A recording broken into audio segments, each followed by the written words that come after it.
Okay.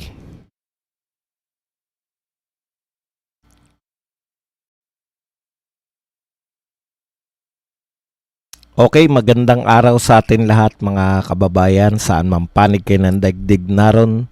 Dito na naman tayo sa another episode ng ating vlogs, Badong Aratilis po. Pag-uusapan natin ngayon, ito po, no, lumantad na po, nagsalita na po si Ping Lacson. Siya po yung nire-request natin na mag-conduct ng Blue Ribbon Committee.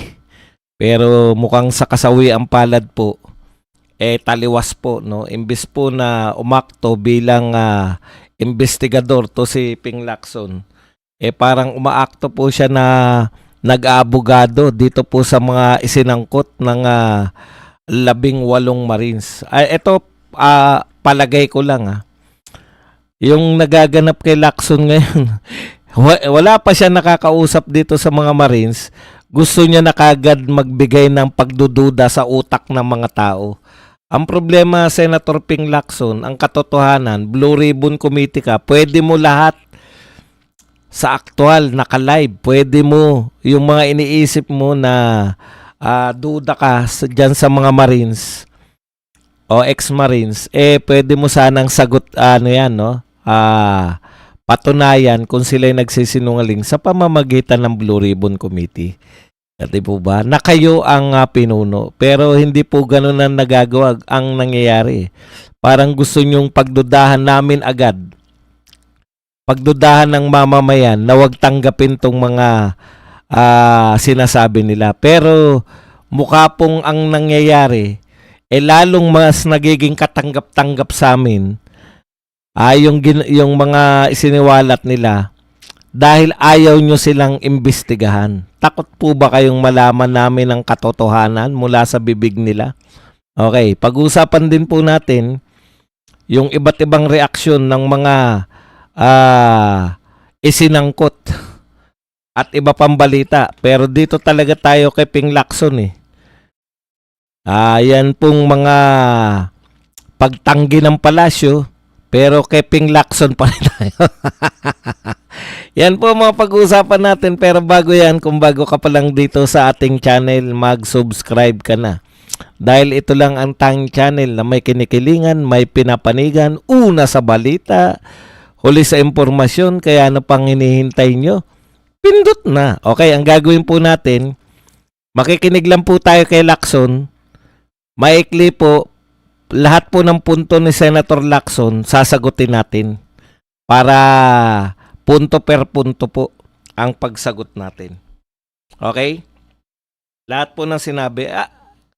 Alam niyo po, bilang Blue Ribbon Committee Chairman, tungkulin niyo po sa amin na mga mamamayang Pilipino na malaman namin ang katotohanan. Sabi niyo nga, di ba? Sabi paulit-ulit kayo, depende kung ano ang inyong investigasyon ay depende sa lalabas na ebidensya. Sa totoo lang po, Senator Lacson, hindi na po kayo naghahanap ng ebidensya. In fact, hindi na kayo nag-iimbestiga. Real talk lang po tayo, Senator Lacson. Wala na kami narinig na investigasyon mula sa iyo. Pero, ganun pa man, sinasabi mo, lagi niya sinasabi to, where the evidence lead us. Doon kami action where the evidence lead us. Napakaswerte mo, Senator Lacson. Dahil kahit ayaw mong maghanap ng ebidensya, kusang dumarating. Kusang dumarating. Hindi mo na kinakailangan maghanap. Kusang dumarating yung ebidensya. Ngayon, yan yung gusto namin. Yung sinasabi mo na where the evidence will lead us, eto na po yun. Kusang bumabagsak sa'yo, hindi na po kayo naghanap ng ebidensya. Hindi nga namin alam kung talaga ba naghanap kayo ng ebidensya o hindi. Pero dito po sa mga kaso po na to, kusa nang dumarating sa inyo ang ebidensya. Ang gagawin nyo na lang, ikukumpirma nyo kung yung mga ebidensya bang sinasabi nila ay totoo o hindi. At ito po ay makukumpirma ninyo nang nakaharap kami, nang nakaharap yung taong bayan. Makukumpirman nyo to sa pamamagitan ng investigasyon. Lalo kayong hindi nag-iimbestiga, lalo pong paghihinalaan, lalo na ngayon, marami-rami na tong senador. Marami-rami na tong senador na sinasangkot. Yung sinasabi nyong walang ebidensya, sangkatutak na yung ebidensya. Sinasakay sa chopper yung mga maleta. Pwede nyo suriin lahat yan. 'Di ba? Sa investigasyon, totoo ba to? Humanap ka ng mga eksperto, baka Photoshop lang o baka AI lang. Pwede nyo pong gawin yan.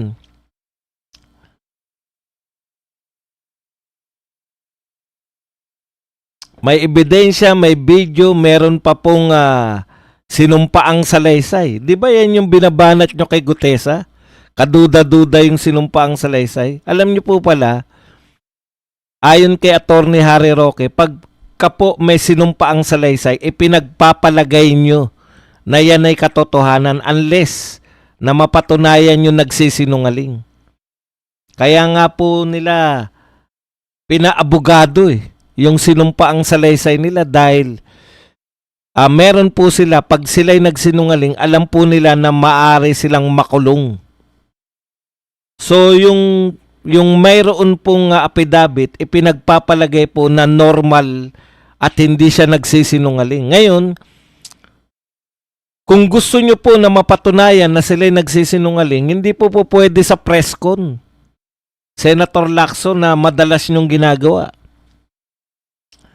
Ang kinakailangan nyo pong gawin, magkunda kayo ng investigasyon at doon po sa investigasyon, doon po malalaman kung ang mga ex-marines na to ay hindi nagsasabi ng totoo, hindi. Hayaan nyo po yung tao ang mag-decide. Hindi po yung pinipid nyo lang sa amin, nakaduda-duda. Pakinggan po natin at sasagutin po natin to punto per punto.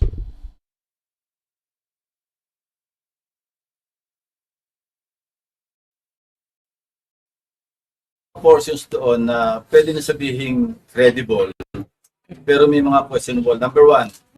Okay, bago yung number one niya. Yung aminado si Senator Lacson na pwede nyo, sabi niya, ulitin natin. May mga portions doon na pwede na sabihing credible, pero may mga questionable. Number one.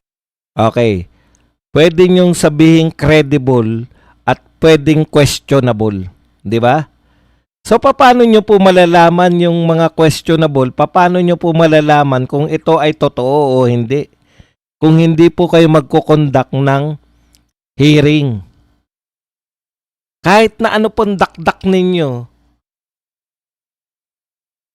sa labas po ng hearing, Senator Lacson, kahit na ano pa pong dakdak ninyo, at walang nakaharap, hindi po makakasagot yung mga Marines sa mga question nyo, talagang paghinalaan namin na nililito nyo yung mga tao, ayaw nyo nang makita yung katotohanan. Tuloy po natin. At sinabi lang 805 billion yung napunta, yung pinamahagi o napunta kay Congressman Saldico. Well, from 2023 to 2025, ang total amount ng flood control projects, 1.13 trillion. Mm-hmm. So kung ang napunta kay Congressman Saldico allegedly 805, that's at least 70% of the total appropriations for the same period sa flood control projects. So puro cost na yung nandun. Saan manggagaling yung napunta kay Bernardo? Saan ang napunta kay Alcantara? So, sobra yung computation? Sobra computation. Okay, ganda, no? Ang ganda ng presentation niya, no? Actually, iniisip ko na yan at alam, nasabi ko na kanina sa birada yung paliwanag dyan. Senator Lacson, makakaloko ka dyan, no? Sa mga talagang, pag wala pong social media, at ang makausap mo ay mga medyang alam nyo na nabibigyan din ng maleta. Tapos na yung kaso na yan sa sinabi mo. Pero narito po kami. Hindi nyo na po maidi-deny na kaya po namin yang sagutin punto per punto.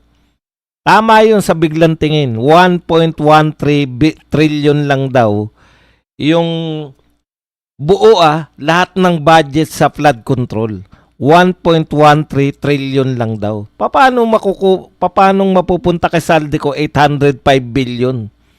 Sobra yung kwenta kasi 70%, ibig sabihin halos lahat daw ghost project. O ang tanong sa'yo, Senator Lacson, sinabi ba nila na yan ay sa flood control project lang galing? Di ba? Wala naman nagsabi na flood control lang yan eh. Sa flood control pa lang nga, Senator Lacson, tumigil ka na ng kaimbestiga. Ang punto nila rito, napakaraming korupsyon. Hindi po flood control corruption yung pinag-uusapan ng mga 18 Marines o ex-Marines. Ang sinasabi nila, napunta kay yung na-distribute nila 805. Hindi po yan galing lahat sa flood control. Ibig sabihin, napakarami pa pong anomalya sa gobyerno na ayaw mong imbestigahan. Tumigil ka na sa flood control eh. Patunay, may sinabi sila galing sa Bucor. Maleta, 8 yatang maleta, hindi ako sure kung ilang maleta. 8 maleta galing sa Bucor. Paano sasabihin na flood control yun, Bucor yun? So yung hinala nyo, kung bakit sa Bucor, malalaman lang po natin yan kung mag-iimbestiga si Lacson o saan galing to, bakit may Bucor. Sasabihin nila na kung saan nagmula yung pera. Senator Lacson, wag mong lilituhin yung mga Pilipino kasi maraming tagapagpaliwanag. Walang sinabi na ito ay exclusive galing lamang sa flood control. Bakit wala na po bang sa DPWH na lang? Flood control lang po ba? Wala po bang farm to market road? Wala po bang mga nagpagawa ng tulay? Wala. Nakita nyo na nga, pinapakita nung matabang vlogger no, sa Ilocos. O may mga tulay na hindi natatapos. Wala po ba, hindi po, yung tulay, hindi po flood control yun. Wala na po ba nagpagawa ng mga kalsada? Wala na po ba mga nagpatong na mga overlay ng asfalto? Hindi nyo po pwedeng sabihin na 1.13 lang. Sa DPWH pa lang, hindi lang po 1 trillion, hindi lang po yun yung budget nila within 3 years. DPWH pa yun paano pa yung yung mga sa ayuda? Hindi mo mapapaikot yung mga tao ng ganyan. Hindi po pwede yan na ikaw lang ang magsasabi. Okay. So ibig sabihin mga kapatid, hindi yung kino-question niya muna yung 805 billion. Imposible daw yun dahil 1.13 trillion lang yung budget ng kabuuang budget ng flood control. Hindi naman po ang flood control, hindi lang naman po sa flood control pala nanggaling yung mga pagnanakaw. Punto 2. That's my first observation.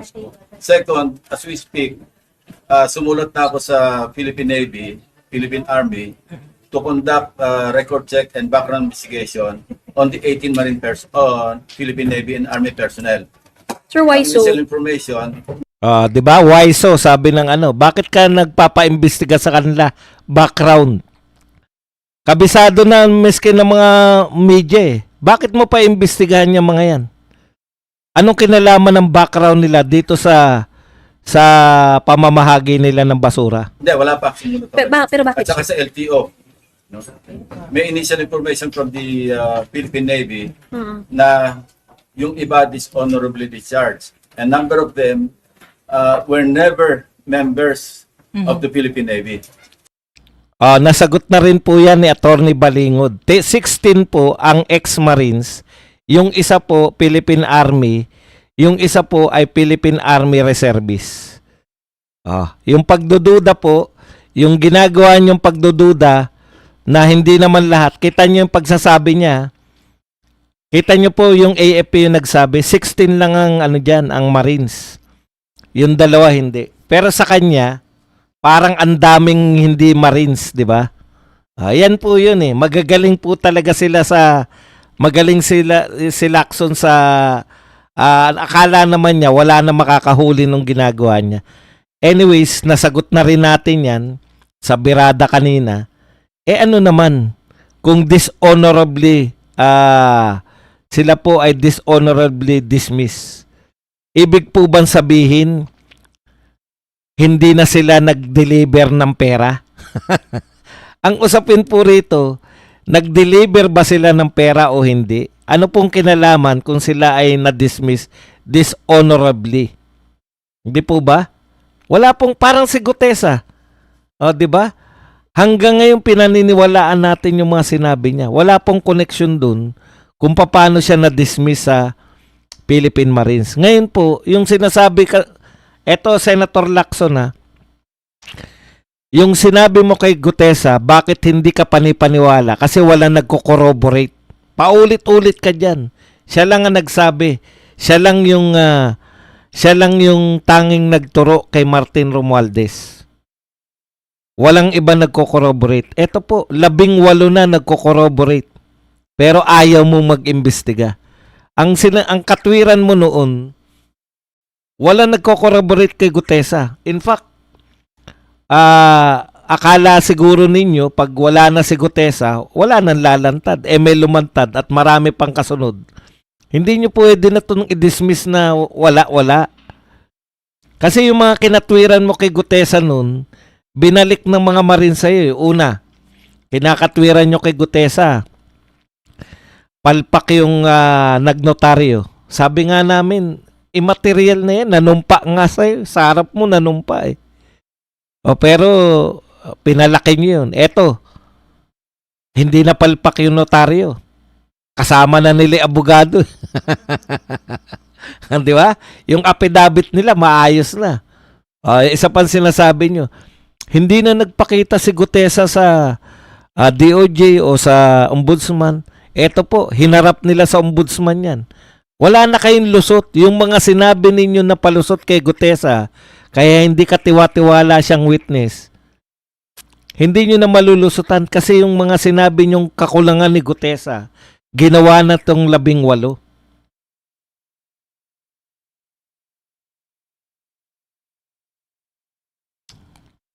Okay. Yan yun, no? So, yung pagdududa mo na hindi naman sila mga Marines, nasagot na po yan. 16, yung isa Philippine Army, yung isa reservist ng Philippine Army. Pwede mo ngayon sundutan kung Philippine Army ba talaga yun. Wala na po yung usapin na yan. Nagbibigay ka lang ng duda. Pero, hindi mo mapabulaanan yung kanilang mga sinasabi. At hindi mo mapapabulaanan yan sa mga press con lang. Dahil ngayon, lalo ka nagpe-press con, lalong naniniwala yung mga tao na may tinatago kayo. Tuloy natin. So doon pa lang, mapuposyon natin yung credibility ng source. Yan, credibility ng source, di ba? 18 yun, no? Meron lang 2 ron na hindi Marines.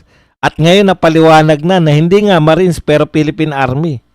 Yung isa, reservist. Asa na yung credibility na sinasabi nyo? Buwag na kagad yan. Tuloy. If true, kasi media lang ito. That's why I'm formalizing it by way of an official letter to the Armed Forces of the Philippines, attention to Philippine Navy and Philippine Pero Army. tama po bang paharapin sila dito, sir, sa isang inquiry, sir? Well, after all the verification, evaluation, then probably. Kita nyo? Tinanong na reporter, tama ba na paharapin sila dito sa Senado para i-inquire sila? Well, evaluate muna daw nila ni Ping Lacson, probably pa ang sagot. Pag natapos niyang evaluate, probably pa, hindi pa sigurado. Alam niyo po, mga senador, nakatutok po sa inyo yung tao. Pag hindi niyo po ito inimbestigahan, ano ang sasabihin? Dahil sangkot kayo. Sangkot ang marami sa inyo. Ayaw nyo imbestigahan. Kayo pong mga nasasangkot yung pangalan. Bakit po kayo natatakot? Kung ako po, hindi ako nagnakaw. Ganito po ang hinala namin. Kung hindi kayo nagnakaw, mas gusto ninyo na linisin yung pangalan nyo. Kung hindi kayo talaga nagkaroon ng maleta, mas gusto ninyo na linisin ang pangalan nyo. Ginawa po yan ni Vice President Marcoleta nung siya ay congressman pa. Ay, hindi pa pala Vice President. Ginawa po yan ni Senator Marcoleta nung siya ay congressman pa. Kinumpronta niya yung vlogger na Torotogo sa mga mali-maling sinabi. Bakit? Gusto niyang linisin yung pangalan niya. Di po ba? Kulang kayo. Papunta tayo riyan. Iniisa-isa natin punto per punto.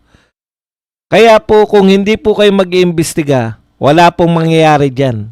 Ping Lacson, yung sinasabi mong probably, kung ako po sa inyo, para isalba nyo po sa mga senador po kung may nakikinig, para po masalba nyo yung reputasyon ng Senado, magpalit na po kayo ng blue ribbon kahit hindi po si Senator Marcoleta.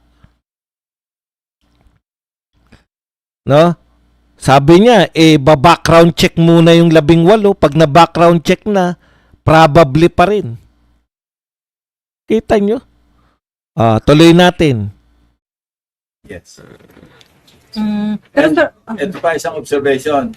The timing, parang nakatiming to, bakit yung ICC ngayon na nakapokus?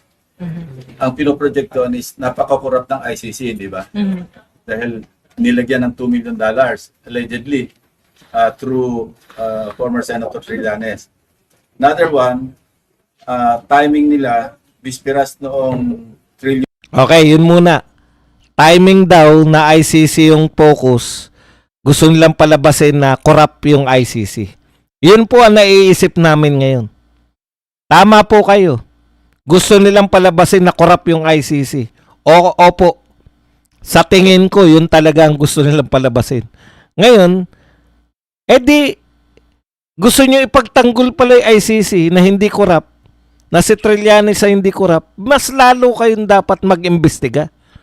Kasi po sa amin ngayon, wala na pong duda eh. Pag hindi po nyo napalabas na nagsisinungaling yung 18 or hindi po ninyo imbestigahan, ipagpapalagay po namin na tama po lahat.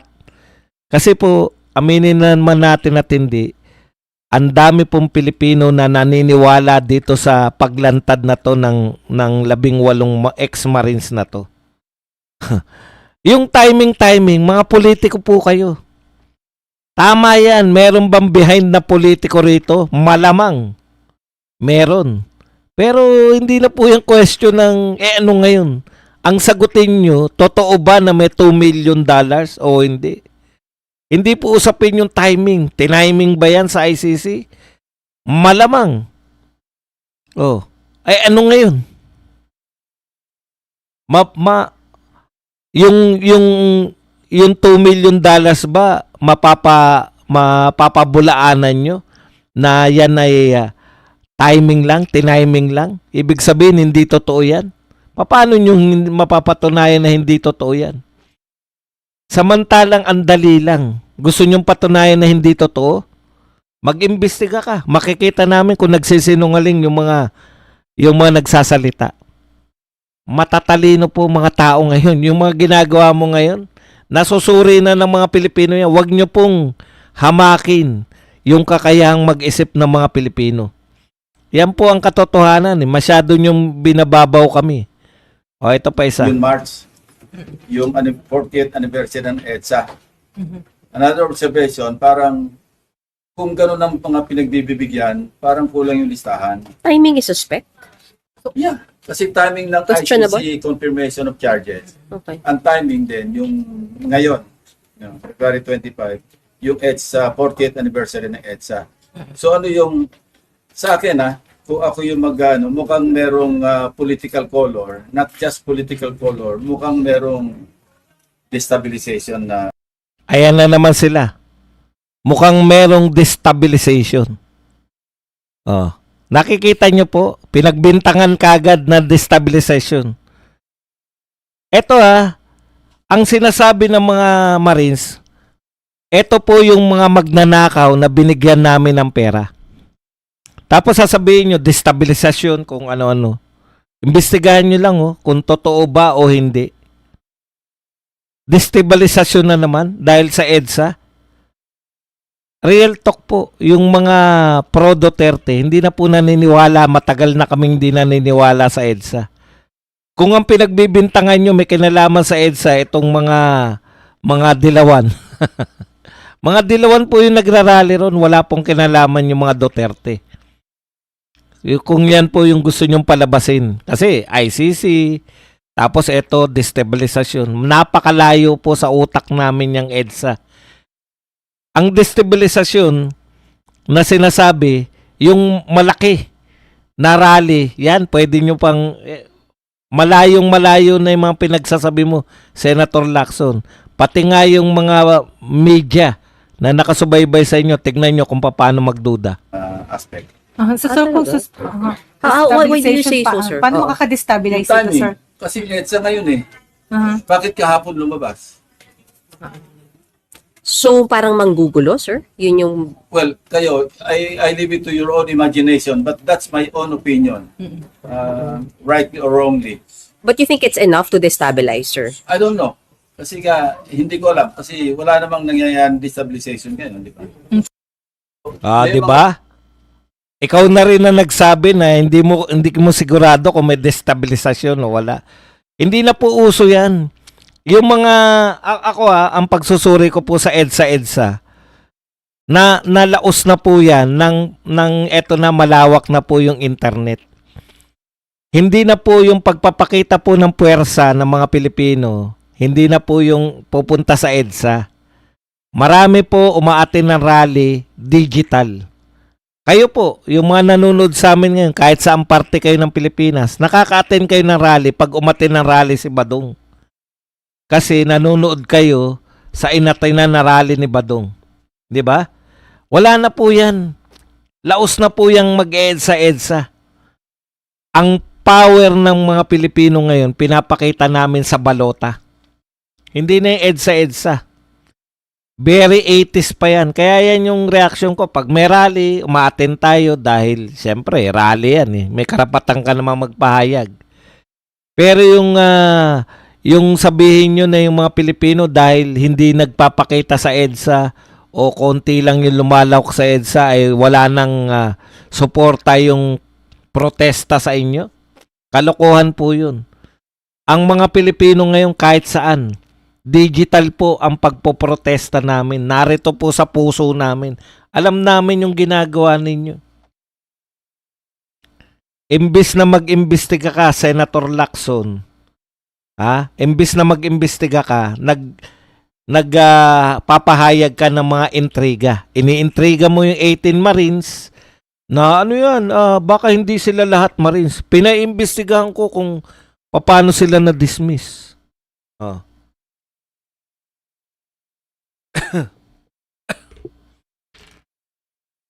Sa totoo lang po, yung mga destabilization, matagal nyo na sinasabi yan. Destabilization na yan. Hindi nga kayo natitinag dahil nagkakampihan kayo eh. Alam mo, Senator Lacson, simplihan lang natin.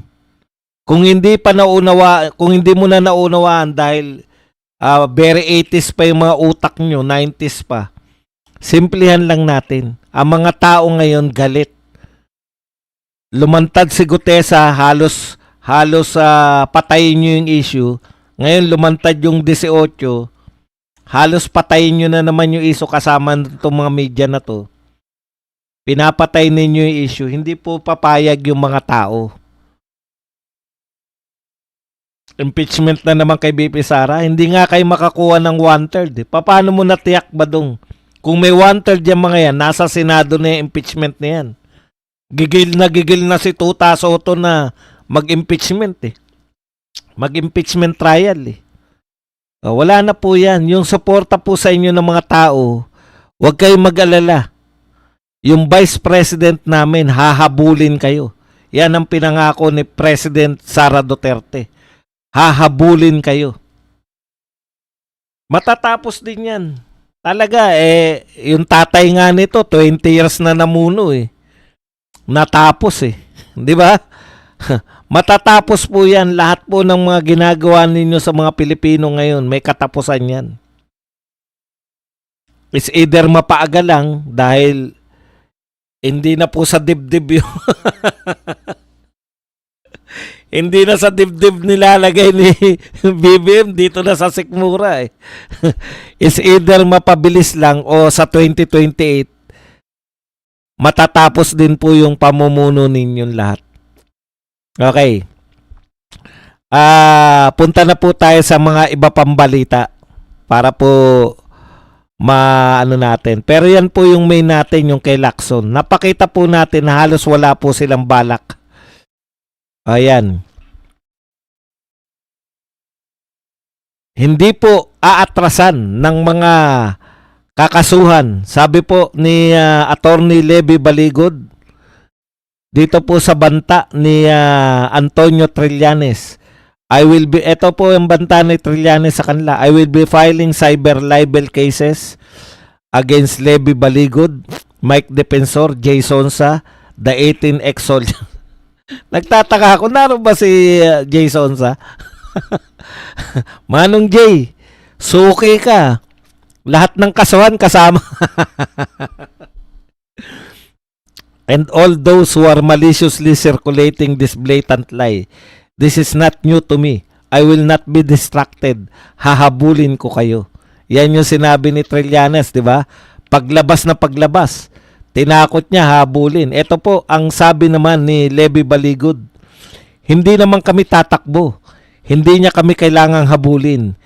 Hintayin namin yung isasampa niyang kaso. Correct. Abogado yan. Matatakot ba naman yan?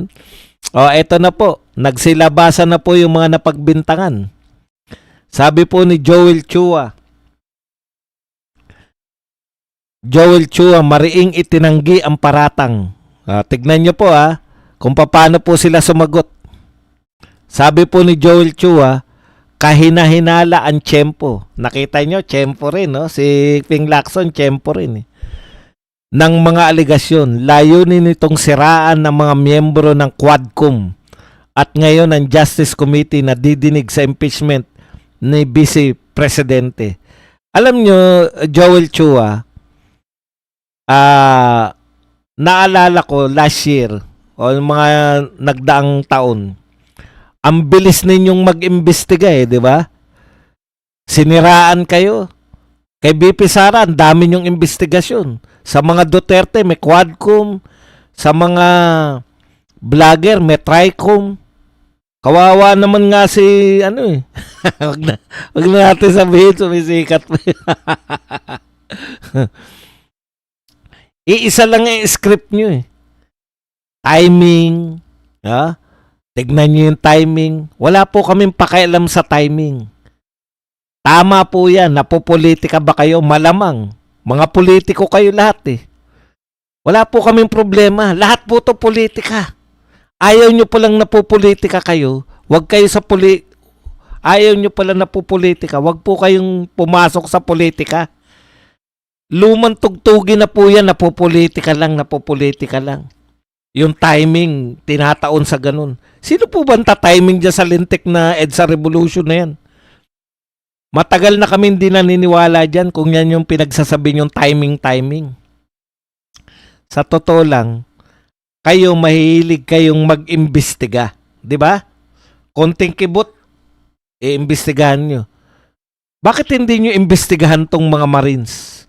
At komprontahin nyo sila katulad ng pagkukompronta nyo kay BP Sara sa mga tauhan ni BP Sara na talagang hinihimatay na sa mga pagtatanong ninyo. Hindi nyo gawin sa mga Marines yan. Hinahamon namin kayo, mag-imbestiga kayo ngayon. Dati walang katorya-torya. Ilang beses kayo nag-imbestiga dyan sa lintik na confidential fund, wala kayo napatunayan. Eto, Inaakusahan na kayo na bahagi kayo ng mga magnanakaw. Binibigyan kayo ng maleta o ng paper bag. Thank you very much muna kay Josepina Goso na nagbigay po sa atin ng $5. Maraming salamat, madam. Direkta na kayong inaakusahan. Ayaw nyong mag-imbestiga ngayon. Mag-imbestiga kayo. Questionin nyo para makita namin kung nagsisinungaling ba o hindi. Nakakatakot pong harapin ang katotohanan, di po ba? Alam nyo, abogado ka, alam po ninyo pag may affidavit, ipinagpapalagay na yung mga taong nag-affidavit ay nagsasabi ng totoo. Yan yung nakuha ko kay Harry Roque. Pag gumawa ng affidavit yung tao, ipinagpapalagay na totoo ang kanya may sinasabi. Otherwise, siya po ay sinasubject niya yung sarili niya para sa posibleng pagkakulong kung siya ay nagsisinungaling sa kanyang affidavit. O kaya hindi niyo po pwede na timing. Ano ba yung timing na yan? Inaakusahan niyo bang sinungaling tong 18? May affidavit sila eh. Bakit ayaw nyo mag-imbestiga? Yung mga vlogger, sinabihan lang kayo ng kung ano-ano. May mga tricom, quadcom, kung ano-anong com ng lahat. Mag-imbestiga lang kayo. Hindi na po kami naniniwala dyan sa mga tokis ninyo. O, eto naman. Ang sabi naman ni Dilima, ha? Isa panluma to. Squid tactics to distract us from the real issue. Bakit pa i-distract kayo sa real issue? Ito ang real issue. Laila de Lima. Ang real issue dito sa Pilipinas, hindi natin na-resolve yung pinakamalaking pagnanakaw na naganap. Ito nadagdagan pa, hindi lang po pagnanakaw sa flood control. Kung hindi, pagnanakaw na sa lahat. Yung 805 billion, tama si Lacson, hindi po pwedeng sa flood control lang galing yan. Meron ngang sinasabi, galing sa Bucor. Alam nga naman flood control yun. Yung kung bakit galing sa Bucor yung ilang maleta, your hula is as good as my hula. Pero malalaman lang natin yan kung isasalang nyo yung mga tao na to. Bakit galing sa Bucor to? Ano ba meron sa Bucor? Bakit 805 billion to? 1.13 lang yung trillion lang. 70% napunta dyan. Pwede nyo pong questionin yan lahat. Yung squid tactics na sinasabi mo, pwede mong tanungin yung mga Marines. Nagtatago lang ba kayo? Pinalalabo nyo lang ba dahil may ICC? Ayun ayon kay Dilima, bahagi umano to ng squid tactics o tangkang paglihis ng atensyon mula sa tunay na issue. Confirmation of charges ng dating Pangulong Duterte. Yan palang issue sa'yo. Ba't kaya mo bang kontrolin yung confirmation of judges? Ng charges? Kay Tatay Digong, naniniwala kami kay Tatay Digong. Sinuko niya na yung sarili niya. Hindi niya nga kinikilala yung ICC. Kung hindi kinikilala, pasensya na po kayo kung ako po ay nagsasabi lang ng totoo. Kung hindi kinikilala ni Tatay Digong yan, hindi po siya umaasa na makakakuha ng katarungan sa ICC. At kami din. Kaya anong real issue? Ibig mo sabihin, wag na tayong mag-imbestiga sa mga magnanakaw dito dahil si Tatay Digong ay makinig na lang tayo na makinig doon. Ang question sa inyo, ikaw, isa ka pang mahilig dyan, ay kasama ka nga pala, Laila de Lima. Kasama ka sa nabigyan daw. Bakit ayaw mo bang linisin ang pangalan mo? Thank you very much kay Gregory na nagbigay ng 2,000 won. Lahat na nakatanggap ng maleta, wag na iboto. Papanagutin, habulin.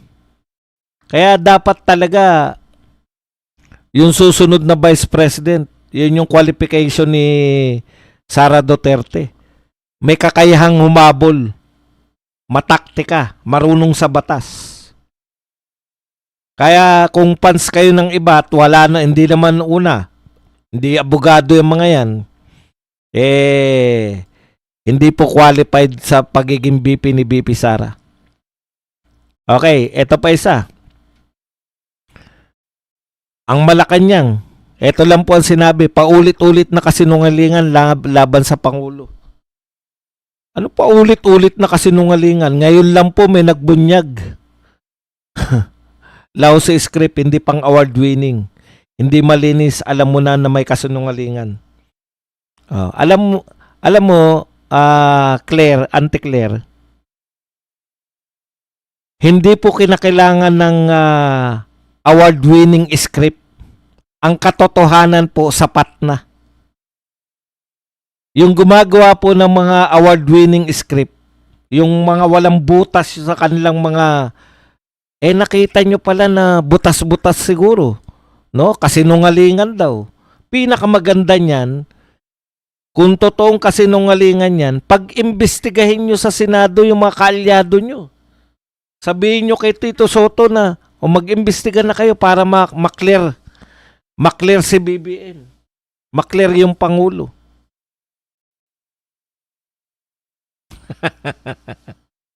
Yung iba napapagod tuloy sa opening statement. Thank you very much, Amika, sa 199 pounds. Pucha. Konting kibot ng mga vlogger, pinapatawag nyo noon. Ngayon, wala kayong maipatawag dito sa Marines na to. Tama si Amik. Kawawa naman yung vlogger na hindi namang imbitado. Attend ng attend. Auntie Claire, yung diskarte ninyo na paimbestigahan pa. May binitawa pa si Auntie Claire. Nariyan yung NBI, nariyan yung DOJ. Magtrabaho sila. Yung habulin tong mga nagpe-fake news pa rin. May picture na't lahat, fake news pa rin. May affidavit po sila. Kung nagsisinungaling po sila, alam po nila na pwede silang makulong. May affidavit po sila. Ngayon, pag hindi nyo hinabol yan, hanggang sabi lang kayo na pagsisinungaling, wala talaga. Ayaw nyo talaga. Ang dali lang yan, Auntie Claire. Sabihin nyo lang. Sabihin lang ng palasyo na mag-imbestiga sa Senado o mag-imbestiga sa HOR para maipakita nyo na nagsisinungaling yung 18 Marines. O 16. At iba pa. At 2 pa. Yun lang ang gagawin nyo. Mag-imbestiga lang. Hindi mo kinakailangan ng paulit-ulit na kasinungalingan. For your information. Hindi po yan paulit-ulit. Ngayon lang po namin narinig na may nag-deliver doon mismo sa Ilocos. Huwag nyo sabihin paulit-ulit yan. Ngayon ko lang narinig yan. Alam nyo kung bakit ngayon lang natin? Kasi si Gutesa pala ay hindi regular na tagapag-deliver. Itong 18 na to, ito yung mga regular na nagdi-deliver ng mga basura. Si Gutesa umextra lang.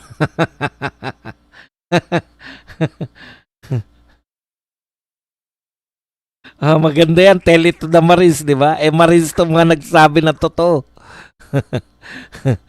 Alam niyo po yung salitang tell it to Marines, di ba? Alam na mga Marines kung nagsisinungaling ka o hindi. Parang ganun yung pagkakaintindi. Okay. Sino pa po yung may mga sinasabi ngayon?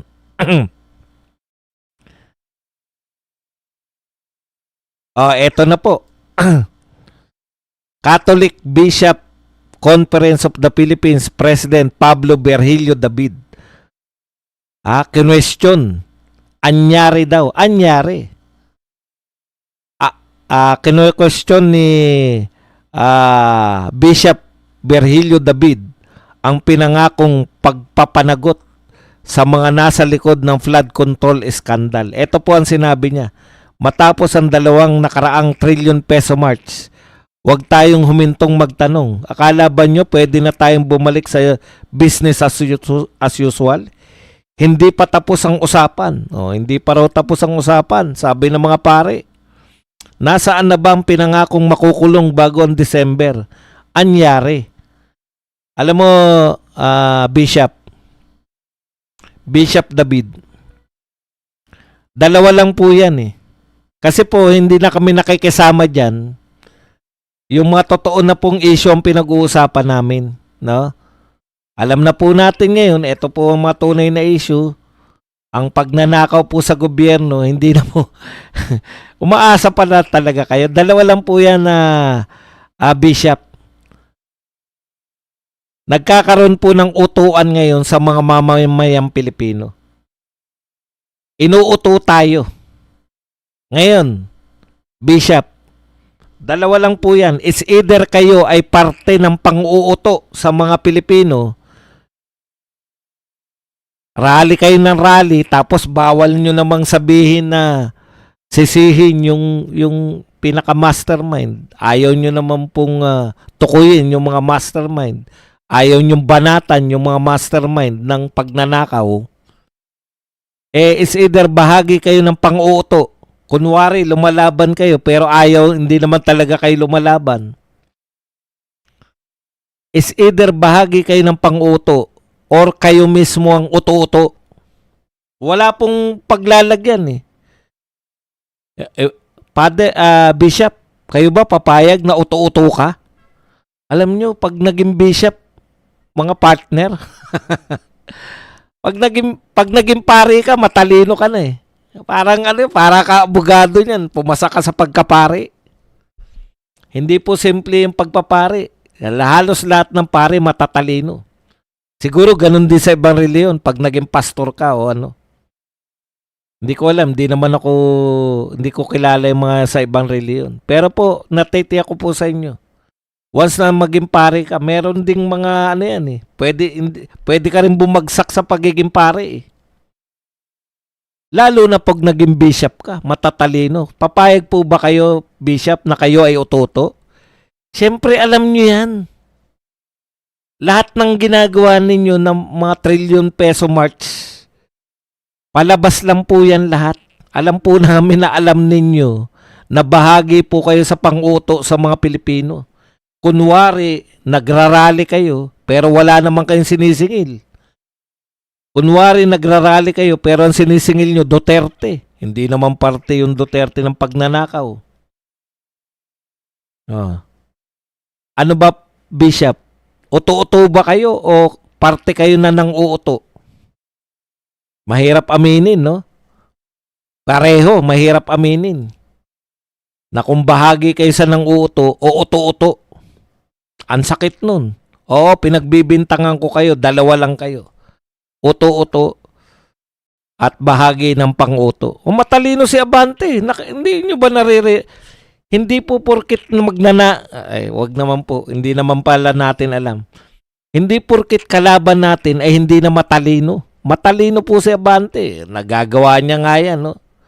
Nagagawa niya nga Mandila kahit siya ay pastor at